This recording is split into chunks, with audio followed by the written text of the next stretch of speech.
reverting back to the future for children, I know education is one of your bigger platforms that you're focusing on during this campaign and in general.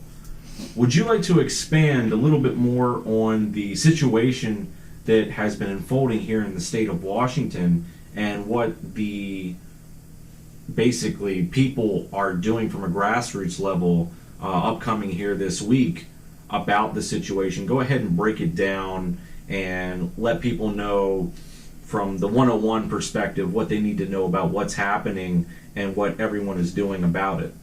Well, we've got a significant issue here. We've got a crisis with our education system. We currently spend $14,000 federal, state, and local educating each child per year, and 1 out of 4 kids doesn't graduate. I mean, in any other industry, that'd be malpractice. And even more than that, a lot of those kids, they're pretty much only equipped to go to college and take on student debt. So we need, we have some significant problems with our education system. And I think one of the biggest issues, and kind of goes back to the crony capitalism conversation, is that we have an education monopoly. I mean, a good portion of our money is going to curriculum and textbooks and so on and so forth.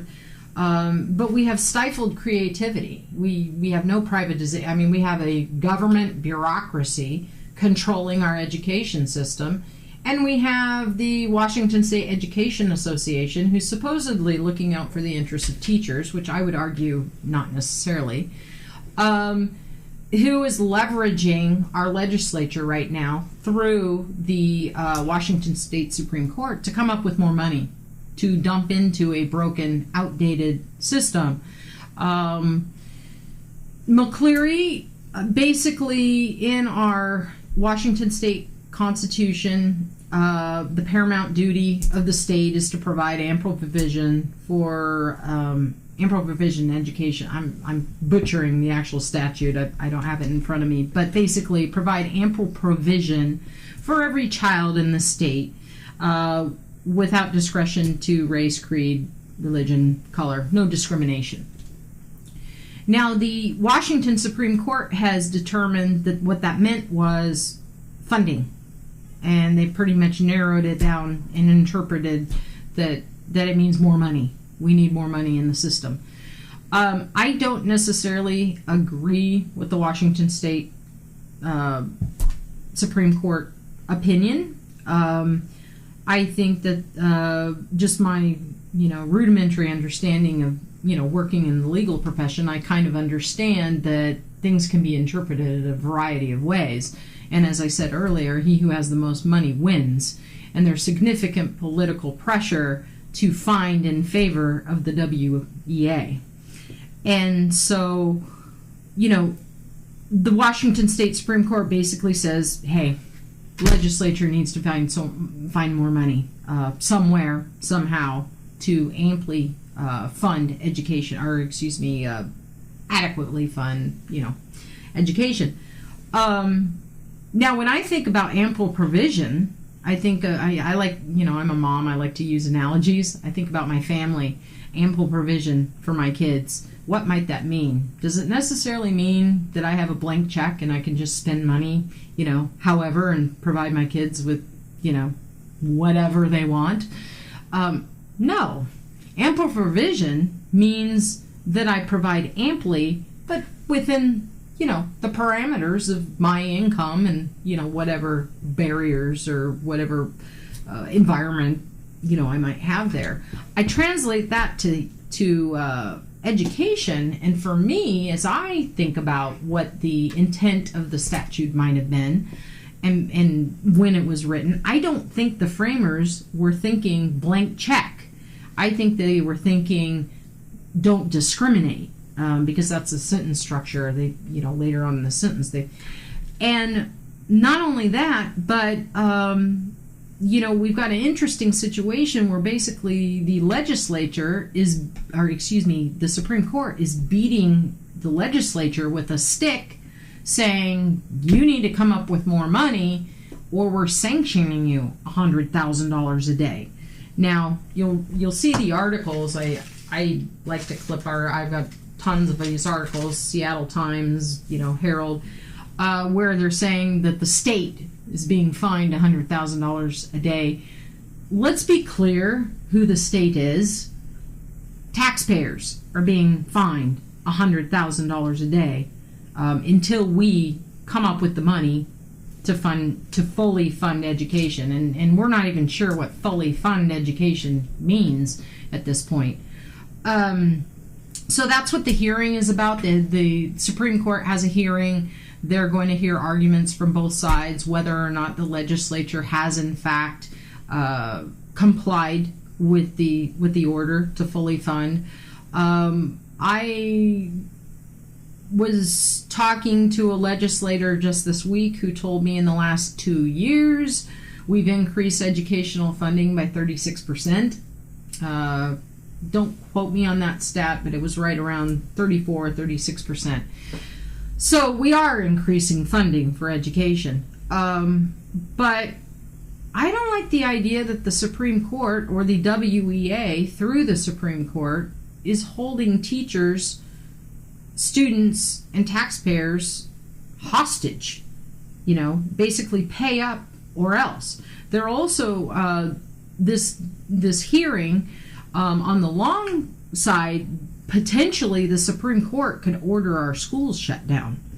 I disagree with this scenario, and actually, we may have a constitutional crisis here too, because you've got the legislature and the Supreme. Who has the authority here, and the Supreme Court, in effect, is sort of legislating from the bench, telling the legislature how it's going to be. So it's a significant issue. I'm not sure what the resolution's going to be, but I would hope that out of all of this, perhaps we can change the conversation. Perhaps this will be sort of an impetus to change the conversation and talk about education reform. Like I said earlier, we got an 1830 style desks in a row education model, and my 8-year-old can run an iPhone better than I can. We've got Google, Microsoft, Boeing, Amazon, all these tech companies, and we need to be educating kids for the future here.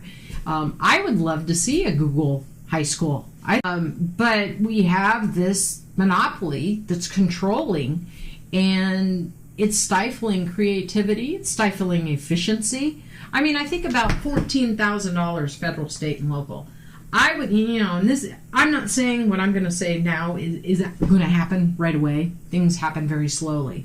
But I want to change the conversation.